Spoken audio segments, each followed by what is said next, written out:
Hello and welcome to another Tabletop Games Blog Saturday review. A brand new greenfield site was ready for development. The architects had submitted their drawings and the planners were satisfied that everything was in order.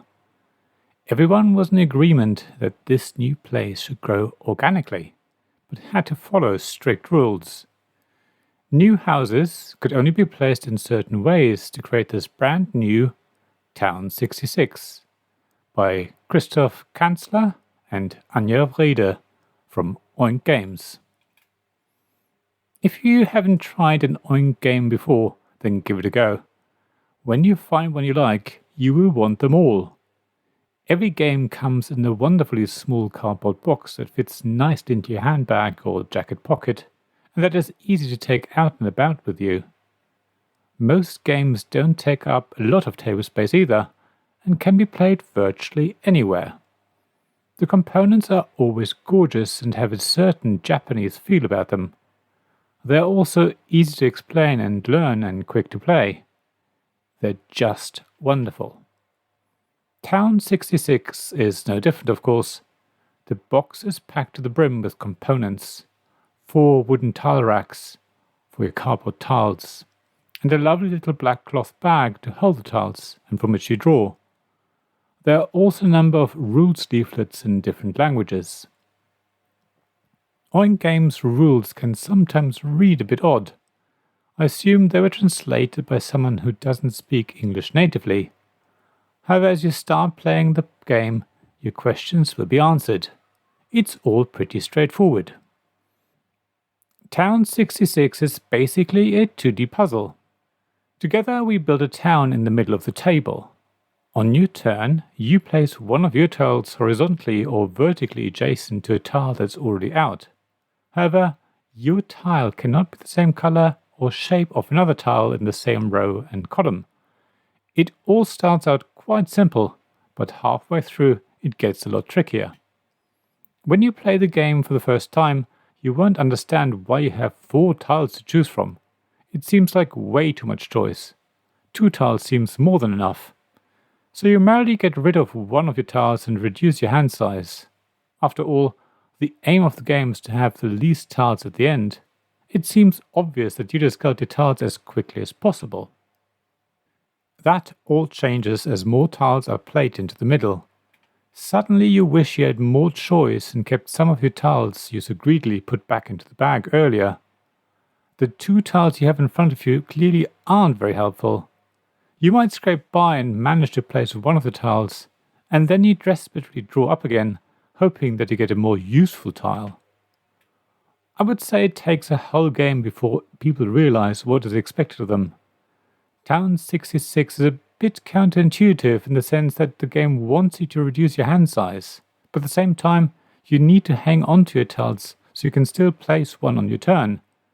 You need to choose the right moment when it is safe to put tiles back into the bag and limit your choices. So ultimately, Town 66 is a push your luck game. Not only do you want to end up with the fewest tiles, but you also want to stay in the game for as long as possible. Sure, the strategy of getting rid of all of your tiles as quickly as possible and then hoping that nobody else can get rid of theirs is valid, and I've seen it succeed on quite a few occasions. However, it's risky, and you're usually better off playing for longer and only slowly reducing your hand of tiles. At the same time, you see other players getting rid of their tiles and you feel the pressure mounting to do the same. You have to stand strong though and pick the moment that's right for you. After all, the other players may just have bad tiles and take the opportunity to get rid of them early. On the other hand, maybe they are confident that they can empty the hand while no one else can. There really is no right or wrong in Town 66. Every game is different. In some games, you just have to reduce your hand and hope for the best, while other times you have an unlucky draw and can't place any tiles. You think it's all over because you're out of the game and still holding a bunch of tiles.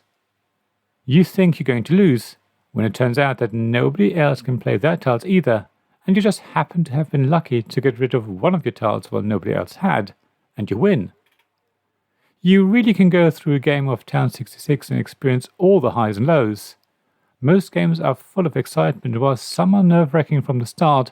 Other times a game starts slowly and calmly, and then builds up to a crescendo. It's such a quick game that you probably play it a few times in a single session. It's that addictive. So, if you want a quick, fun-filled, exciting 2D puzzle with push your luck, then Town 66 is definitely for you. While you're at it, you might also want to check out my other reviews of Oink games. Chances are there are more that you will like. Thank you for listening to this Tabletop Games Blog Saturday Review podcast. Please check the description below for links mentioned in this episode, as well as to the written version of this article on the blog.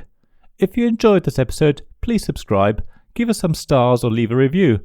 Please also tell your friends about me, and if you want to offer financial support, check out my Patreon and Ko-fi pages, links to which you'll find in the blog at tabletopgamesblog.com. So thank you again for listening, and I hope to see you again soon. This podcast was made possible by my generous supporters: Royal Patron Sean Newman, Castle Guards David Miller and James Naylor, Dice Masters Alex Bardi, Paul Grogan and Robin Kay, and Shining Lights Gavin Jones, Sarah Reed, Richard Simpson and Tim Vernick.